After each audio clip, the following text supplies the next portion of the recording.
Assalamualaikum warahmatullahi wabarakatuh. Baik, pada kesempatan kali ini semoga kita dalam keadaan sehat dan dalam lindungan Allah Subhanahu wa taala. Lalu kita mendapatkan kemudahan dalam belajar ataupun proses belajar mengajar di masa pandemi kali ini.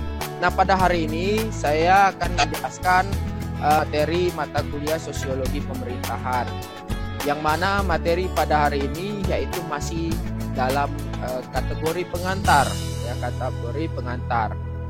Kita lanjut. Nah, di dalam perkuliahan kali ini mata kuliah Sosiologi Pemerintahan sampai nanti di akhir perkuliahan kita, yang diharapkan adalah kompetensinya seperti ini. Saya sudah buat petanya seperti ini. Maka diharapkan kita belajar nanti apakah prosesnya nanti Zoom meeting, atau kita diskusi saja di Google Classroom, atau kita dengan tugas, ataupun berbagai macam metode yang lainnya. Dengan perkuliahan online ini tetap diharapkan ini adalah yang menjadi peta kompetensi kita. Yang pertama, kita harus mengetahui terlebih dahulu atau dapat menjelaskan konsep dasar sosiologi pemerintahan. Yang kedua, kita juga akan dapat menjelaskan nanti ruang lingkup sosiologi pemerintahan. Nah, dengan dua ini, ya, konsep dan ruang lingkupnya, diharapkan nanti kita coba melihat dulu gejala-gejala sosiologi pemerintahan yang mana kita lihat dalam pemerintahan dan civil society, kekuasaan, kewenangan dan legitimasi, konflik dalam pemerintahan, birokrasi dan kepemimpinan, pemerintahan, kebijakan pemerintah dan good governance. Nah, gejala-gejala ini kita juga akan dapat menganalisis akhirnya ke dua aspek, yaitu sosiologi pemerintahan dan dinamika kontemporernya. Dan kita juga bisa menganalisis nanti tantangan ke depan sosiologi pemerintahan itu bagaimana. Nah, 5 ini tadi adalah gejala-gejala di dalam pemerintahan yang ingin kita lihat dalam sudut pandang sosiologi. Nah, nanti saya akan sharekan apa itu kacamata sosiologinya mungkin di video ataupun di materi yang lainnya. Nah, masuk yang pertama, yaitu konsep dasar sosiologi pemerintahan. Sama seperti perkuliahan pengantar sosiologi mungkin, ya. Ketika kita berbicara tentang sosiologi pemerintahan pun, kita kan harus mengetahui terlebih dahulu ini konsep dasar sosiologi pemerintahan. Ingin mengetahui konsep dasar sosiologi pemerintahan, tentunya kita harus mengetahui dulu yaitu konsep dasar sosiologi itu. Nah, baru kita nanti akan tarik konsep sosiologi ini, kita pinjam untuk melihat konsep-konsep pemerintahan. Ya, harapannya yang ikut di dalam perkuliahan atau belajar hari ini, dia sudah lulus pengantar sosiologi dan juga pengantar ilmu pemerintahan. Nah, yang pertama kita coba melihat ini, mengapa dia ada yang namanya sosiologi pemerintahan. Tentu ada arti penting di dalam studi sosiologi pemerintahan ini.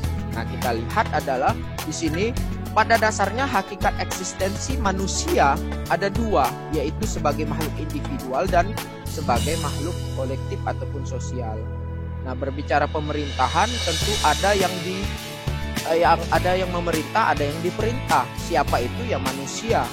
Nah, maka kita harus pinjam konsep sosiologi, karena sosiologi yang mempelajari tentang masyarakat, manusia, interaksinya dan lain sebagainya.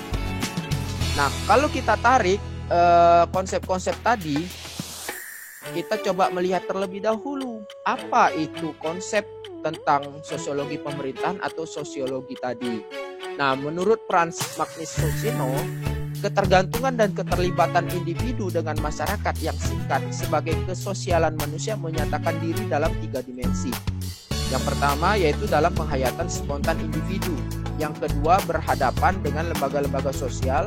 Yang ketiga, melalui pengertian-pengertian simbolis terhadap realitas. Nah, ketiga ini menurut Franz Magnus Socino itu merupakan satu konsep yang namanya kesosialan manusia. Jadi kita sangat ketergantungan, tidak bisa kita hidup sendiri, mesti ada pertolongan atau bantuan orang lain. Begitu juga orang lain juga butuh bantuan kita. Mungkin hari ini kita tidak butuh, tapi suatu saat kita akan butuh. Nah, ini yang akan kita lihat, termasuk bukan hanya interaksinya individu-individu, tetapi ketika kita berbicara pemerintahan, ruang lingkupnya, ada lembaga-lembaga di sana yang menjadi subjeknya. Nah, bisa jadi kalau kita sering di lapangan itu yang namanya ada dinas, ada organisasi, ada lembaga-lembaga lain. Termasuk juga ada interaksinya di sana. Nah, interaksi itu merupakan simbol-simbol yang wujudnya menjadi lebih nyata. Sehingga ada namanya individu, ada lembaga, dan juga ada interaksi. Nah, ini adalah ketergantungan ataupun dimensi di dalam kesosialan manusia.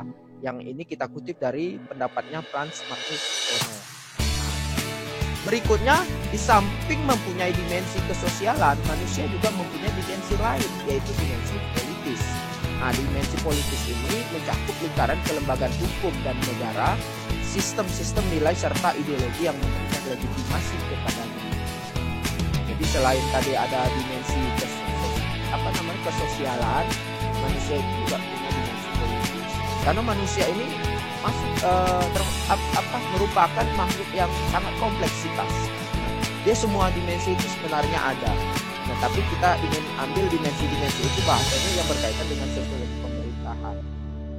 Kita lihat ya, dengan dimensi-dimensi yang dimilikinya, manusia itu mau tidak mau harus berinteraksi dengan pemerintahan atau negara yang menentukan gerak hidup masyarakat sebagai suatu kesatuan.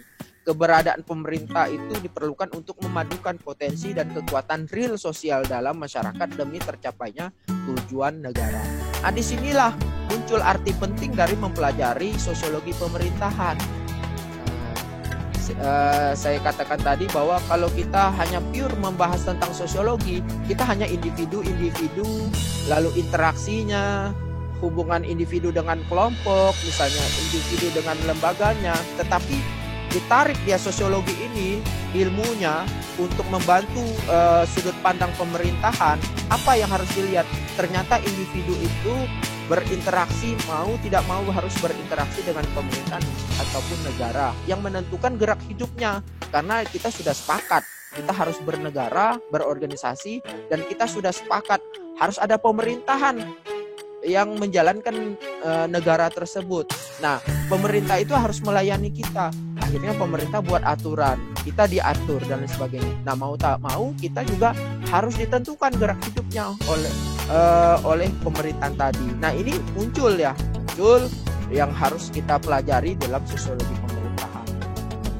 Nah, yang kedua, konsep dasar sosiologi. Kita lihat ya, secara sederhana sosiologi berarti ilmu tentang masyarakat. Secara umum dapat dikatakan bahwa sosiologi itu mempelajari secara sistematik kehidupan bersama manusia sejauh kehidupan itu dapat ditinjau dan diamati dengan memakai metode empiris. Tentunya harus menggunakan metode empiris, bukan hanya metode yang secara teoritis saja, karena harus kita lihat di lapangan seperti apa. Jadi ketika di lapangan misalnya mengharuskan petugas, misalnya mengharuskan kita berinteraksi, mengharuskan kita turun ke lapangan, mengharuskan kita mendapatkan pelayanan. Nah, tentunya interaksi-interaksi itu berbeda nanti. Masyarakat perkotaan, masyarakat pedesaan, masyarakat yang notabene berada di wilayah pemerintahan kota, pemerintahan kabupaten, dalam lingkup ini sistem pemerintahan Indonesia, ya. Nah, itu juga akan berbeda interaksinya.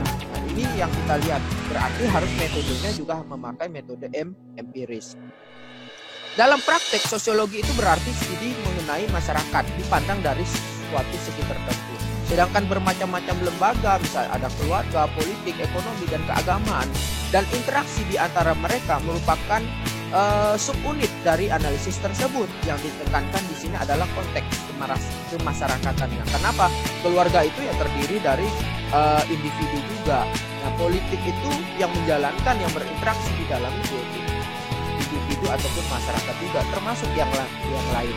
Maka kita di sini konteksnya juga kemasyarakatan. Ada 3 pengertian sosiologi, yaitu sosiologi dijelaskan sebagai studi tentang kelompok-kelompok manusia dan pengaruh mereka terhadap perilaku individual. Nah, yang kedua, sosiologi dijelaskan sebagai studi tentang tatanan sosial dan perubahan sosial.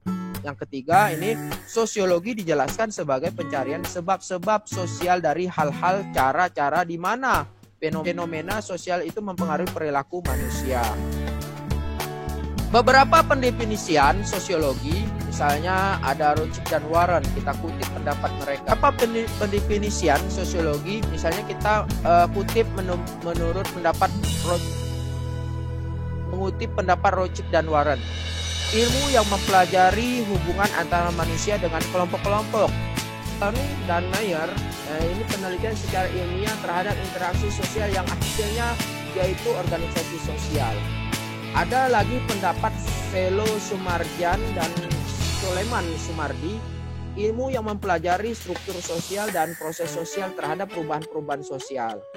Nah, kita lanjut. Ini adalah pendekatan sosiologi dalam pemerintahan. Nah, pendekatan ini yang akan kita gunakan nanti di berbagai macam gejala-gejala pemerintahan tadi. Nah, kita sudah mengetahui kan tadi mapping ataupun peta di dalam kompetensi sosiologi pemerintahan. Tadi ada 5. Nah, tetapi kita akan melihat pendekatan atau kacamata sosiologi karena kita akan menggunakan atau meminjam sudut pandang atau keilmuan yang dipelajari oleh sosiologi, kita tarik untuk melihat atau membantu sudut pandang kita untuk mempelajari gejala-gejala pemerintahan tadi. Nah, kita bisa lihat pendekatan-pendekatannya apa saja. Nah, menurut Mustar Masud ada dan Nasikun itu dalam sosiologi politik menguraikan ada 5 perspektif dalam pendekatan teoritis yang berkembang dalam sosiologi politik. Nah, ini sosiologi politik. Kenapa kita coba lihat di dalam sosiologi politik? Karena apa? Sudut pandang sosiologi itu digunakan juga untuk melihat politik. Nah, kita pinjam sudut pandang sosiologi untuk melihat pemerintahan. Unit-unitnya relatif sama. Misalnya ini pendekatan yang pertama yaitu pendekatan strukturalis fungsionalis. Nah, tokoh yang terkenal yaitu Talcott Larson. Ada pendekatan konflik, tokoh yang terkenal itu ya Ralph Dangerov dan Louis Kosser. Ada juga pendekatan kelas, ini dipengaruhi oleh Karl Marx kebanyakan dan tokoh-tokoh lainnya. Ada pendekatan elit, nah, ada juga pendekatan pluralis. Nah, kelima pendekatan ini nanti akan saya jelaskan di pertemuan berikutnya, atau apabila tidak memungkinkan saya akan sharekan lewat video, atau Anda bisa melihat di video di saya sekilas yang berupa slide yang saya ekspor menjadi video. Anda bisa nonton saja.